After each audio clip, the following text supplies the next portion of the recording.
Hello friends, good morning. स्वागत है एक बार फिर से आपका आपके ही यूट्यूब चैनल में। फ्रेंड्स, आज मैं आपके लिए करंट अफेयर के कुछ टॉपिक लेकर आई हूँ, करंट अफेयर के कुछ क्वेश्चन लेकर आई हूँ। अगर आपको क्वेश्चन पसंद आए तो वीडियो को लाइक, शेयर और सब्सक्राइब जरूर करें और वीडियो को लास्ट तक देखें। आज हम शुरू करेंगे मोटिवेशनल कोट से। बहुत ही सुंदर, बहुत ही शानदार मोटिवेशनल कोट दिया है फ्रेंड्स, एक बार पढ़िए इसको। हार के भी देख लिया फिर किस बात का गम है, हार के भी देख लिया फिर किस बात का गम है, चल उठ और इस दुनिया को दिखा कि तेरे अंदर कितना दम है। कितनी शानदार बात लिखी हुई है। हार कर भी देख लिया फिर किस बात का गम है, चल उठ और इस दुनिया को दिखा कि तेरे अंदर कितना दम है। आप क्या कर सकते हो लाइफ में? आप दुनिया को साबित करो। आपने हार मानकर भी देख लिया, आपने झुककर भी लोगों के सामने देख लिया। कोई साथ नहीं देता है, अगर कुछ साथ देता है तो आपकी हैसियत। लोग वक्त के साथ साथ आपकी हकीकत नहीं देखते हैं, आपकी हैसियत देखते हैं। इसलिए अपने आप को साबित करिए और कुछ करके दिखाइए फ्रेंड्स। चलिए हम स्टार्ट करते हैं अपने करंट अफेयर को। आज का हमारा पहला क्वेश्चन है, हाल ही में किस भारतीय खिलाड़ी को फेड कप हर्ट अवार्ड से नॉमिनेट किया गया है? तो फ्रेंड्स, हम सभी जानते हैं कि सानिया मिर्जा को फेड कप हर्ट अवार्ड से नॉमिनेट किया गया है। हाल ही में भारतीय टेनिस स्टार सानिया मिर्जा को फेड कप हर्ट अवार्ड से नॉमिनेट किया गया है। सानिया यह उपलब्धि हासिल करने वाली पहली भारतीय महिला खिलाड़ी बनी है। सानिया को फेड कप हर्ट अवार्ड के लिए एशिया ओशिनिया क्षेत्र से नामित किया गया है। एशिया ओशिनिया क्षेत्र से इंडोनेशिया की प्रिस्का मेडलिन ऐसी दूसरी खिलाड़ी हैं जो इस अवार्ड के लिए नामित हुई हैं। फ्रेंड्स, भारत की तरफ से सानिया मिर्जा पहली खिलाड़ी हैं जिनको फेड कप हर्ट अवार्ड से नॉमिनेट किया गया है। और एशिया ओशिनिया के क्षेत्र से इंडोनेशिया की एक और प्लेयर हैं जिनका नाम प्रिस्का मेडलिन है, जो उनको भी इस अवार्ड से सम्मानित किया गया है। वो हमारा अभ्यास प्रश्न था। हम चलते हैं आज के अपने पहले प्रश्न की तरफ। टूना निम्नलिखित में से किस जीव का एक प्रकार है? फ्रेंड्स, टूना मछलियों का एक प्रकार है, सभी जानते हैं। 2 मई को वर्ल्ड टूना डे मनाया जाता है। कल ही 2 मई था और हमने वर्ल्ड टूना डे सेलिब्रेट किया था। दिसंबर 2016 में संयुक्त राष्ट्र महासभा ने अपने एक संकल्प के जरिए आधिकारिक तौर पर विश्व टूना दिवस मनाने का निर्णय लिया था। दुनिया भर में असाधारण अथवा विशेष मानी जाने वाली मछलियों की कई प्रजातियां पाई जाती हैं। इन प्रजातियों में से टूना मछली, जो आर्थिक रूप से बेहद अहम है, विकसित और विकासशील देशों के लिए मछलियां भोजन का महत्वपूर्ण स्रोत होती हैं। अटलांटिक, हिंद और प्रशांत महासागरों और भूमध्य सागर में इनकी लगभग 40 प्रजातियां हैं। ये मछलियां वार्म ब्लडेड होती हैं, यानी कि इनका जो रक्त होता है वो गर्म होता है। इनकी एक रोचक विशेषता है, ये मछलियां शार्क से अपना बचाव करने के लिए डॉल्फिन के झुंड के साथ चलती हैं। दूसरा क्वेश्चन है, हाल ही में निम्नलिखित में से किसने आर्थिक मामलों के सचिव का पदभार संभाला है? तो हमारा सही जवाब है तरुण बजाज। पहले आतुल चक्रवर्ती थे जो आर्थिक मामलों के सचिव का पदभार संभाल रहे थे। अब आतुल चक्रवर्ती के स्थान पर तरुण बजाज ने आर्थिक मामलों के सचिव का पदभार संभाला है। 1988 बैच के आईएएस अधिकारी तरुण बजाज ने बीते दिनों आर्थिक मामलों के सचिव का पदभार संभाला है। वह इस पद पर आतुल चक्रवर्ती की जगह लेंगे। वहीं दूसरी तरफ 1987 बैच के आईएएस अधिकारी अजय तिर्की ने केंद्रीय महिला और बाल विकास मंत्रालय के सचिव के रूप में पदभार ग्रहण किया है। फ्रेंड्स, कंफ्यूज मत होइएगा। तरुण बजाज ने आर्थिक मामलों के सचिव का पदभार संभाला है, जबकि अजय तिर्की ने केंद्रीय महिला और बाल विकास मंत्रालय का पदभार संभाला है। अजय तिर्की ने इस पद पर रविंद्र पवार की जगह ली है। वहीं दूसरी तरफ अरविंद कुमार शर्मा ने सूक्ष्म एवं लघु मध्यम उद्यम मंत्रालय के सचिव का पदभार संभाला है। तीसरा क्वेश्चन है, हाल ही में कश्मीरी केसर को जीआई टैग दिया गया है। कश्मीर में कुल कितने तरह के केसर पाए जाते हैं? फ्रेंड्स, हम सभी जानते हैं कि अभी बहुत सारे स्टेट में जीआई टैग दिए गए हैं। जम्मू कश्मीर को केसर का जीआई टैग दिया गया है। तो कश्मीर में कुल कितने तरह के केसर पाए जाते हैं? कश्मीर में कुल 3 तरह के केसर पाए जाते हैं और इसी केसर के लिए कश्मीर को जीआई टैग दिया गया है। फ्रेंड्स, हम सब जानते हैं कि केसर की खेती के मामले में सबसे पहले जो है पहले नंबर पर जो आता है वो है इराक। दूसरे नंबर पर अपना प्यारा भारत आता है। ईरान में सबसे ज़्यादा केसर की खेती होती है। हाल ही में जम्मू कश्मीर के कारेवा हाईलैंड्स में खेती किए जाने वाले कश्मीरी केसर को जीआई टैग दिया गया है। यह केसर कश्मीर के पुलवामा, बडगाम, किश्तवाड़ और श्रीनगर जैसे हिस्सों में भी उगाया जाता है। कश्मीर केसर एक बेहद कीमती और महंगा उत्पाद है। आपको बता दें कि ईरान केसर का सबसे बड़ा उत्पादक है और इस मामले में भारत काफ़ी करीबी प्रतियोगी है, यानी कि भारत दूसरे नंबर पर है। वर्ल्ड में पहले नंबर पर ईरान और दूसरे नंबर पर भारत है। एक स्पाइस यानी मामले के रूप में कश्मीरी केसर दुनिया भर में प्रसिद्ध है। कश्मीर में कुल 3 तरह के केसर मिलते हैं। पहला लच्छा केसर, मोंगरा केसर और गुच्ची केसर। प्रश्न नंबर 4, हाल ही में किन 2 राज्यों के बीच भारत की पहली श्रमिक स्पेशल ट्रेन चलाई गई?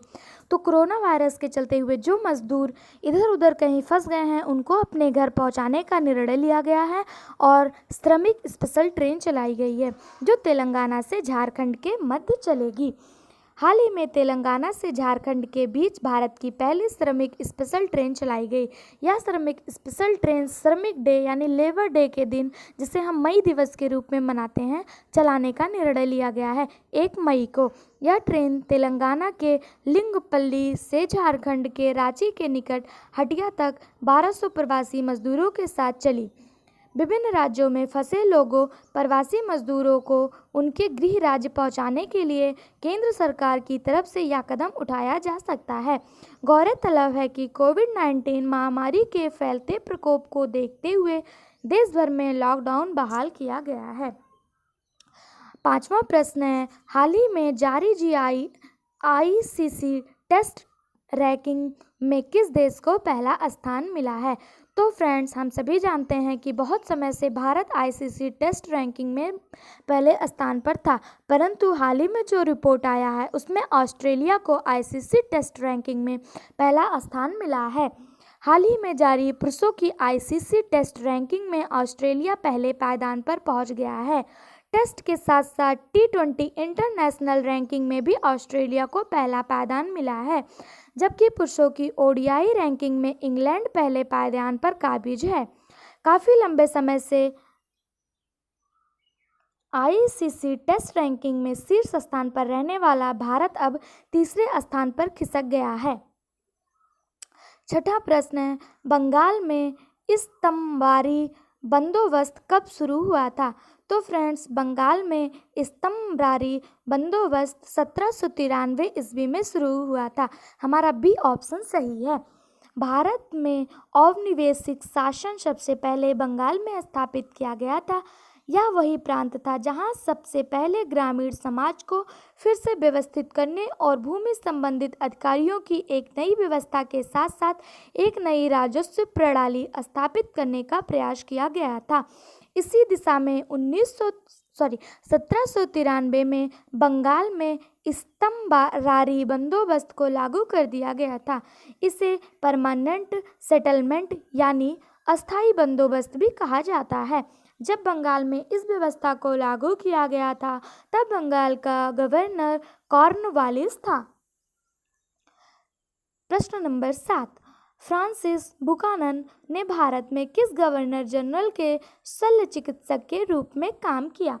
तो फ्रांसिस बुकानन कुछ समय के लिए बॉटनिकल गार्डन्स के प्रभारी के रूप में भी काम किया था। बंगाल सरकार के अनुरोध पर बुकानन ने ब्रिटिश ईस्ट इंडिया कंपनी के अधिकार क्षेत्र के अंतर्गत आने वाले क्षेत्रों का विस्तृत सर्वेक्षण भी किया है। फ्रांसिस बुकानन को बुकानन हैमिल्टन के नाम से भी जाना जाता है। एक्वाटिंट क्या है? एक्वाटिंट चित्रकला का एक प्रकार है। एक्वाटिंट चित्रकला का एक प्रकार है। ऑप्शन नंबर डी सही है। एक्वाटिंट दरअसल चित्रकला का एक प्रकार है। विलियम होजेज एक ब्रिटिश कलाकार था जो कैप्टन कुक के साथ भारत आया था। 1781 में वह भागलपुर के कलेक्टर ऑगस्टस क्लीवलैंड का मित्र बन गया था। क्लीवलैंड के निमंत्रण पर होजेज ने 1782 में जंगलों का भ्रमण किया था, जहां उसने कई एक्वाटिंट तैयार किए थे। एक्वाटिंट यानी ताम्र पट्टोकिरण दरअसल एक ऐसी तस्वीर होती है जो ताम्र पट्टी यानी कॉपर शीट में एसिड की सहायता से चित्र के रूप में कटिंग करके छापी जाती है। प्रश्न नंबर 9, दामिन इकोह का संबंध निम्नलिखित में से किससे है? दामिन इकोह का संबंध संथालों की भूमि से है। ए ऑप्शन सही है। संथाल लोग 1780 के दशक के आसपास बंगाल में आने जाने लगे थे। जमींदार लोग खेती के लिए नई भूमि तैयार करने और खेती का विस्तार करने के लिए उन्हें भाड़े पर रखते थे।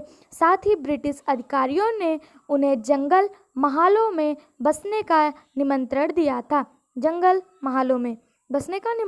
था। संथालों को जमीन देकर राजमहल की तलहटी में बसने के लिए तैयार कर लिया गया था। 1832 तक जमीन के काफ़ी बड़े इलाके को दामिन इकोह के रूप में सीमांकित किया गया था। साथ ही दामिन इकोह को संथालों की भूमि घोषित कर दी गई थी। हमारा 10वां प्रश्न और आज का अंतिम प्रश्न, निम्नलिखित कथनों पर विचार कीजिए। 1765 ईस्वी में ब्रिटिश ईस्ट इंडिया कंपनी ने बंगाल की दीवानी प्राप्त की थी। 1873 में रेगुलेटिंग एक्ट लाया गया था।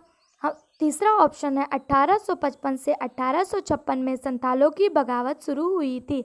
तो हमें यह देखना है कि इनमें से कौन सा कथन सही है और कौन सा गलत है। तो फ्रेंड्स, 1765 में ब्रिटिश ईस्ट इंडिया कंपनी ने बंगाल की दीवानी प्राप्त की थी, यह बिल्कुल सही है। 1873 में रेगुलेटिंग एक्ट लाया गया था, ये गलत है। 1855 से 1865 में संथालों की बगावत शुरू हुई, यह भी सही है। तो हमारा ऑप्शन बी केवल 1 और 3 सही होगा, क्योंकि 1765 से लेकर 1775 तक कुछ अहम घटनाओं के कालक्रम को हम देखते हैं। 1765 में इंग्लिश ईस्ट इंडिया कंपनी ने बंगाल की दीवानी प्राप्त की थी। 1773 में ईस्ट इंडिया कंपनी की गतिविधियों को विनियमित करने के लिए ब्रिटिश संसद द्वारा रेगुलेटिंग एक्ट पारित किया गया था और इसमें दिया है 1873। तो फ्रेंड्स, इस वजह से ये गलत हो जाएगा, क्योंकि यहाँ पर होना चाहिए था 1773, तो हमारा ये सही हो जाता।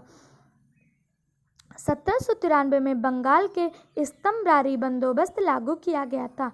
1800 के दशक के दौरान संथाल लोग राजमहल की पहाड़ियों में आने जाने लगे और वहीं बसने लगे।